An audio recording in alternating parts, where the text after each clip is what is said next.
According to the Steam reviews of For Honor, which is honestly the last place you want to go to find legitimate reviews on a title, but believe it or not, there can be the odd occasional informative post over there. But nonetheless, the overall rating recently changed from mostly positive to mixed, and even though it says mixed, that will immediately show red flags for those who are looking to purchase this game. After looking at the reviews, a lot of them shared a common factor which consisted of a couple of things. People complaining about peer-to-peer connectivity and the hit to online performance that follows that, and then the microtransactions. I talked about microtransactions in another video, but now we can actually see them in action. I don't personally think I'll ever buy them, but it is a shame that some of the cosmetic items are locked behind a serious paywall, and I know they can be purchasable by Steal, but it still seems rather intrusive in a premium game. Now, I'm not very knowledgeable when it comes to what exactly a peer-to-peer connection entails besides the obvious, but what I do know is in a 1v1 fighting game, a peer-to-peer connection is normally preferred as you only have one connection, that being both players instead of routing two connections to a third via a dedicated server. I think this helps with lag and timings and whatnot, and as we mentioned in a previous video, I feel as though this is fine in a 1v1 scenario and maybe even in a 2v2, but with Dominion being the most popular game mode at the moment, as this is the game mode I feel this is more appealing to the broadest of audiences. This is where I feel the issues are most prevalent, but in my experience, yes, there has been issues where the host has dropped and it's had to spend a few moments trying to find a new host, and again, I mentioned in a previous video, this is a bad thing, as it takes you out of the combat and it's just really frustrating.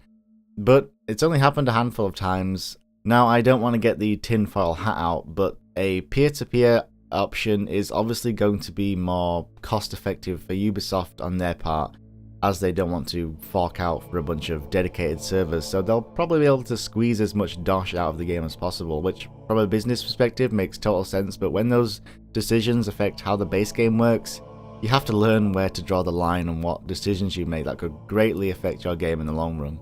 But onto what this video is titled. A lot of people said in their negative reviews that this game isn't worth the $60 price point, $60 if you paid the recommended retail price, and that got me thinking, how do I judge whether a game is worth the money I put down for it? Is it the amount of time the game has to offer, the entertainment value I got from the game? If I'm liking the game, does it even matter how long it is? To figure this question out, I looked at a few things like what business model For Honor is following, and that is the Rainbow Six Siege model. With this being a multiplayer focused game that does include a single player, but we'll get onto that a little bit later, it's good to know Ubisoft have actual plans in place for the longevity of For Honor in regards to the amount of content that's going to be released for it. So that certainly was a positive factor in whether or not I felt the game was worth the price tag, but we are talking $60 here. When Rainbow Six Siege came out, it had a $40 retail price, and that was a multiplayer only experience. Where I feel the $60 price in For Honor comes from, honestly, is the attached single player that came with it. Now, I went into For Honor with very low expectations for the single player, but to my surprise, although short, which may factor into the overall question, is For Honor worth $60, the single player campaign was surprisingly, well, okay. No, it wasn't anything to sing about, but what's there is not awful. In fact, the story in the Samurai campaign is actually quite good. And I'd say to beat each faction's campaign takes around 2 hours. So that's 6 hours of content right there. And the way my mindset is when looking at this is we're paying $40 for the multiplayer, as that was the price of Siege, like I mentioned, and multiplayer is the main focus of For Honor. Then we are paying $20 for the single player experience. Now, even though the single player was not bad at all, I think honestly I'd prefer to pay $20 less for just the multiplayer, because the multiplayer is just fantastic in my eyes, and I'd like to have seen the resources spent on the single player be used where the game truly matters, online. Although I'd like to note, those complaining about balancing in their Steam reviews is rather amusing to me. Most of the top tier players have only commented on the Valkyrie damage being too low and the Warlord's headbutt, so condemning a game because you're bad seems really, I don't know, stupid. But I don't want to delve into that really. I honestly don't know enough about the game to comment on balancing and whatnot. But moving back onto whether For Honor is worth $60, well, my mind is kind of conflicted right now. Recently, I picked up Resident Evil 7 at full retail price and finished it in around 10 hours.